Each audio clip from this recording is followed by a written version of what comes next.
कहानी नीरू की है। पंजाब की नीरू की शादी दिल्ली के राहुल से होती है। दिल्ली कितना बड़ा शहर है ना, लेकिन आप लोगों का घर तो बहुत छोटा है। हमारे पंजाब में तो ये बड़े बड़े घर होते हैं कि मजा ही आ जाता है। कोई बात नहीं नीरू, मैं भी तुम्हारे लिए बहुत बड़ा मकान बनाऊंगा बहुत जल्दी। नीरू के पिता जहाँ पंजाब के जाने माने व्यापारी थे, वहीं उसका पति राहुल दिल्ली में एक सिंपल नौकरी करता था। माँ, यहाँ तो घी मक्खन इतना महंगा है कि क्या बताऊं। मैं तो तरस ही जाती हूँ घी खाने के लिए। नीरू की माँ को ये सुनकर बहुत दुख होता है। मेरी बेटी को घी नसीब नहीं हो रहा है और ये बहू यहाँ बैठकर घी में शक्कर डाल रही है। देख वनिता, मैं साफ कह रही हूँ, इस घर में जितना घी आएगा उतना ही मेरी बेटी के घर दिल्ली भी जाएगा। अरे ये क्या बात होती है माँ जी? बेटी का उतना ही करो जो अच्छा लगे। अब क्या मायके से घी और मक्खन तक की सप्लाई करोगी आप? हाँ, मेरी बेटी किसी चीज को तरसे मुझसे बर्दाश्त नहीं होता। अब क्या था, नीरू के मायके में 2 किलो घी आता तो 2 किलो दिल्ली जाता नीरू के पास। एक दिन, माँ बड़ी गर्मी पड़ती है दिल्ली में। इस घर में तो एक ही एसी है और वो भी ड्राइंग रूम में। सारा परिवार एक ही कमरे में सोता है। हाँ बेटा, वो तो हर घर की कहानी है। यहाँ भी एक ही एसी है। अरे बिल इतना आता है कि क्या बोलूं। तभी वहां राकेश आ जाता है। माँ, थोड़ी देर में यहाँ कुछ प्लम्बर आएंगे मेरे कमरे में एसी लगाने। जरा ध्यान से लगवा देना ना माँ। ओए, ऐसे कैसे तेरे कमरे में एसी लगेगा? हाँ राकेश, एक बार बात तो कर लेता। अरे पापा, वो वनिता को गर्मी में नींद नहीं आती। ड्राइंग रूम में सबके साथ सोने में वो अनकंफर्टेबल है, इसलिए। अरे पूरे परिवार के साथ वहां तेरी बहन नीरू भी तो सोती है। वो नहीं हो रही क्या अनकंफर्टेबल? समझ रहा है ना? अगर एसी लगेगा तो एक दिल्ली में तेरी बहन के कमरे में भी लगेगा, तभी तू लगा सकेगा। राकेश वनिता को सारी बात बताता है। वनिता करती भी क्या, मन मारकर बैठ जाती है। माँ, ये लोग ठीक नहीं है, क्या करूं मैं? अरे बेटी, यहाँ आ जा, तू यहाँ आकर रह ले।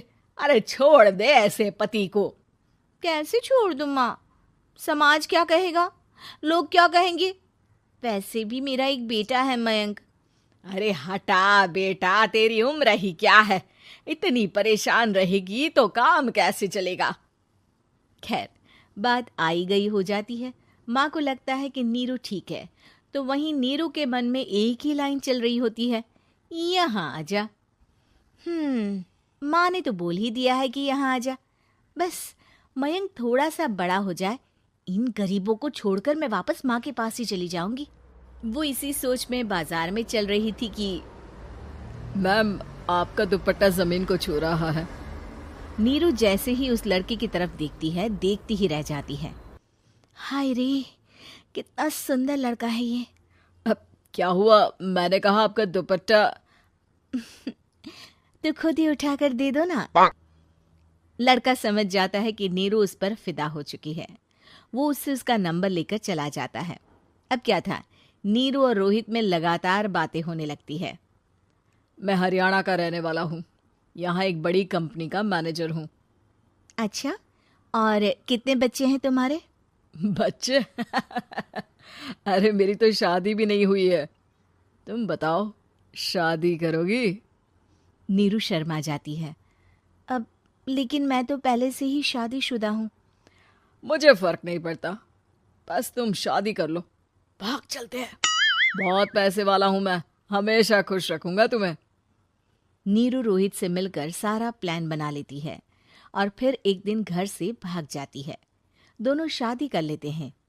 शादी के बाद, क्या बात है नीरू, तुम्हें परेशान सा देखता हूँ, सब ठीक तो है ना? हाँ हाँ, सब ठीक है।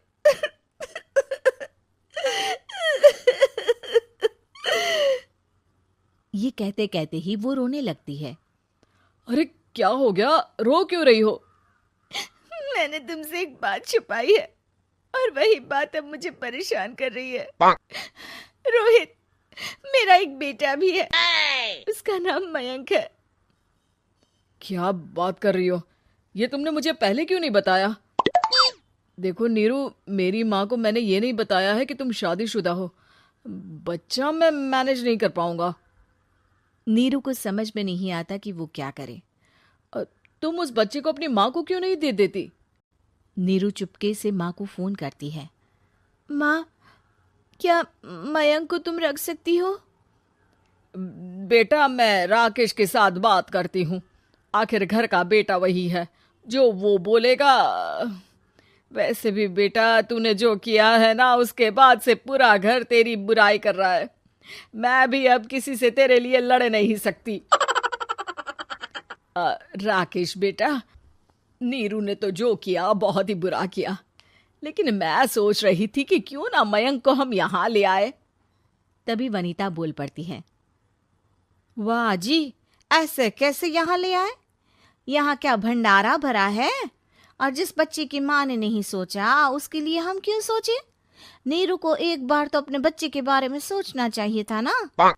अरे लेकिन तेरे पास भी तो लड़का नहीं है ना वनीता। माँ, वनीता ठीक बोल रही है। कल को वो बड़ा होकर इसी घर का हिस्सा मांगेगा तो हम क्या करेंगे? माँ कहती भी तो क्या, वो चुप रह जाती है। वहीं नीरू का पहला पति कहता है। माँ, अगर आज भी वो वापस आ जाए तो मैं उसे माफ कर दूंगा। बेटा, गरीबी चीज ही ऐसी है, क्या करेगा? तू तो अब मयंक का सोच। वो बेचारा तो बिना माँ का हो गया। मयंक के खातिर तू दूसरी शादी कर ले बेटा। लोगों के लाख समझाने के बाद नीरू के पहले पति की शादी रिद्धि से हो जाती है, जिसके पहले पति से 2 बच्चे होते हैं। देखो जी, मैंने शादी सिर्फ बच्चे के खातिर की है। मैंने भी शादी सिर्फ बच्चों के खातिर की है। वहीं नीरू के दूसरे पति के मन में ये बात घर कर जाती है कि नीरू एक मासूम बच्चे को उसके खातिर छोड़ कर आई है। अब देखो नीरू, मुझे लगता है कि जो औरत अपनी कोख का बच्चा छोड़ सकती है, वो तो कुछ भी कर सकती है। कल को तुम्हें मुझसे अच्छा कोई मिल गया तो तुम तो मुझे भी बाय बाय कर दोगी ना। नीरू को अब उसका दूसरा पति ताने देना शुरू कर देता है। तंग आकर नीरू उसके यहाँ से भागकर अपने पहले पति के पास चली जाती है, लेकिन ससुराल में क्या लेने आई है नीरू, मयंक को? नहीं नहीं सासू माँ, मुझसे गलती हो गई, मुझे माफ कर दीजिए। नीरू, अब वक्त खत्म हो गया है, मेरी शादी हो चुकी है। तो छोड़ दो ना उसे, हमारा बच्चा है। मैं आपको अपनी माँ नहीं मानता, मेरी नहीं मान तो बात अच्छी है। नीरू मयंक की बात सुनकर समझ जाती है कि उसके पास अब न आसमान रहा ना ही जमीन।